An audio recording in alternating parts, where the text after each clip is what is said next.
Today we're looking at Serum and Phase Plant. What are the differences and which one's right for you?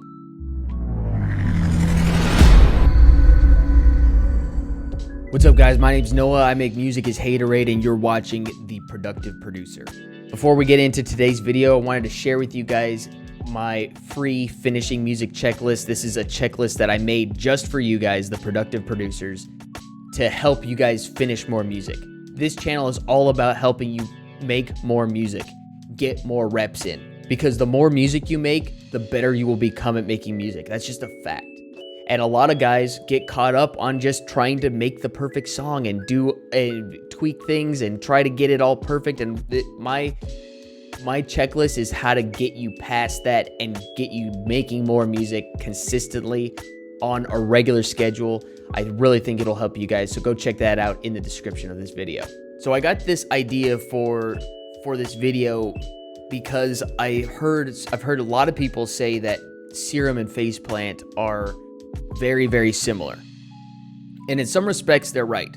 Serum and Phase Plant they're both wavetable synths.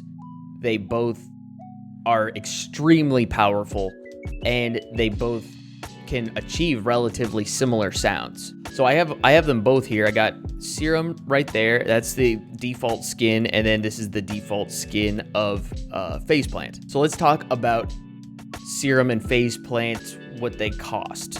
Serum will cost you about $190 if you want to just buy it straight up. Or you could go the rent-to-own method on Splice, where you could pay $10 a month for 19 months and then own it after that 19 months expires. Phase Plant, on the other hand, you can buy for $100 outright. Or you can choose their subscription model, which gives you access to all the extra plugins that they have within Phase Plant that you can use as a sort of as individual effects modules. Serum is made by X4 Records, Steve Duda, and Phase Plant is made by Kilohertz.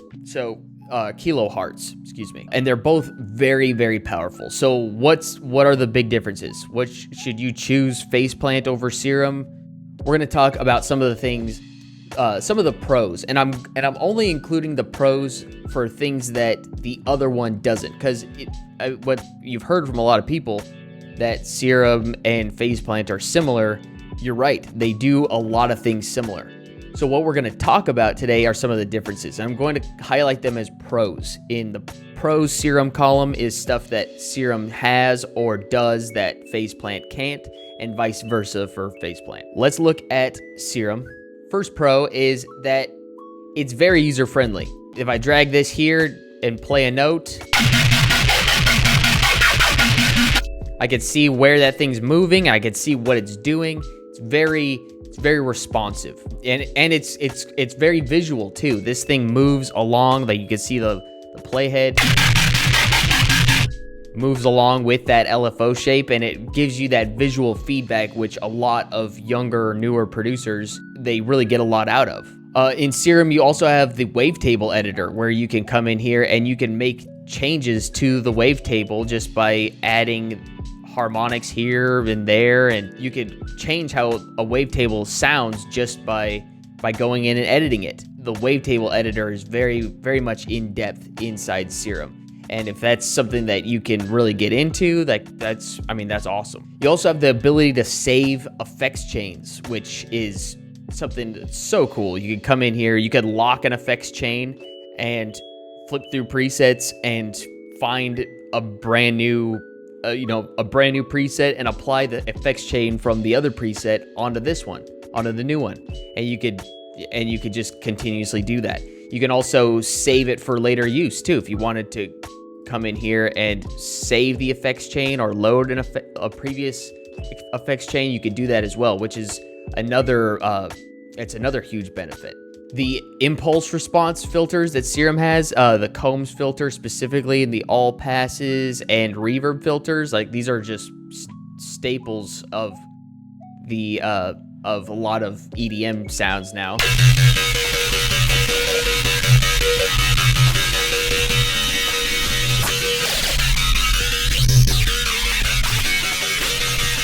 Right here, a big one, the Multiband Compressor.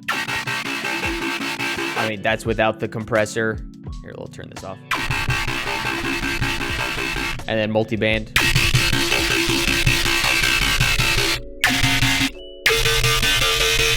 So it makes a big difference, and that's built into Serum right there.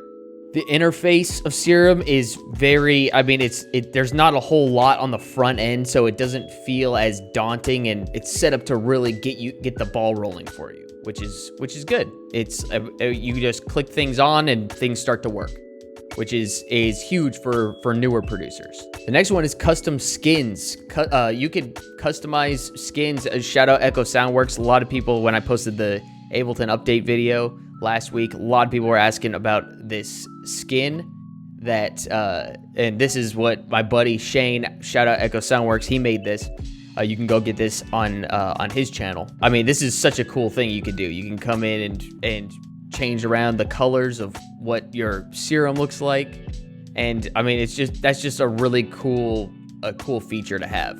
You know, you won't be able to do that with other synths.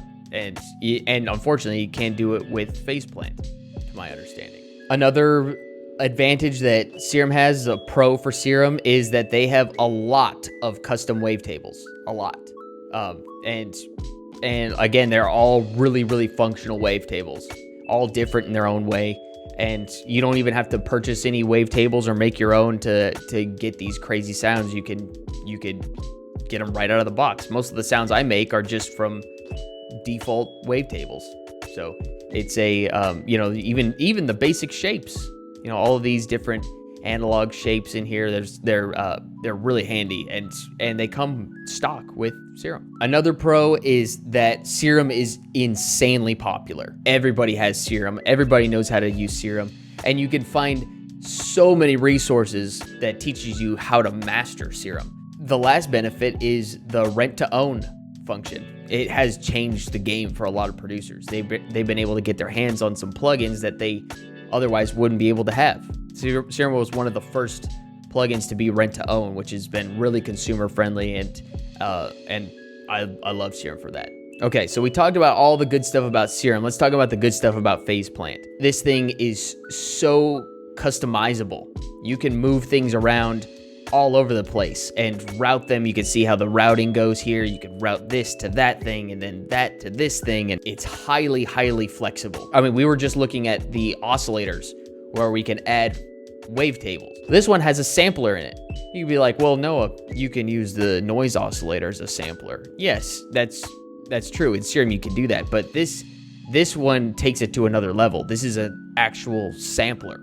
It works like a sampler. It's not something you have to sort of, you know, be finicky with. There's not many controls on the noise oscillator anyways. This thing is a straight up sampler. One thing that you could do with Faceplant you can't in Serum is duplicate effects. So in Serum, when I go to my effects channel, I can only put one distortion there. There's no ability for me to grab another distortion if I wanted to use another distortion or another filter, which is probably more common in most people's cases. With Faceplant, I can put as many comb filters or regular filters as I want. I'm not limited to just using one. I can use as many as I want. Another benefit is that if you wanted to just buy this outright, it's like almost half price of Serum. It doesn't cost you as much to purchase this outright as it does Serum. You guys might have known this too. Serum has an effects module. So I can put Serum's effects on anything in Ableton. However, where it isn't as flexible as Faceplant is if I only wanted to use the distortion and I wanted to add another distortion to that same channel, I would have to make a brand new Serum effects to do that. With the kilohertz plugins, I could come in here, like I have one of them saved right here, the transient shaper. I use this one all the time. This thing is awesome. And I can just make copies of that transient shaper to my heart's content. That's a huge bonus to me right there, having access to all of those plugins. Now you have to get the subscription model or the $250 ultimate bundle to do that, but I still think that that's a bonus in my book. So in a summary of Serum versus Faceplant, I wouldn't say that one of them is better than the other. It just depends on your skill level as a producer and how much time you're willing to put into learning each of these guys. They could be, one could be better for you, the other one may not be so good for you. You know, maybe you're totally against, you know, rent to own or subscriptions and you don't want to spend so much money, then Faceplant's your go-to. It's just going to take a little bit more effort to understand it and figure out how things work. You're going to have to do a lot of the heavy lifting yourself because a lot of that information is not readily available. Or you could go the Serum route. You know, then you're like, maybe like I can't even try to figure out all that stuff. I need to learn from other producers and get some educational material, and that's way more plentifully available with Serum. On both sides of it, like both of them can make incredibly complex and really cool sounding stuff. And I just scratched the surface on what some of these synths can do.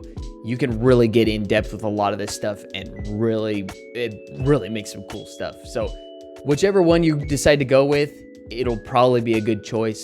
The most important thing is learning how to use it and having fun with it.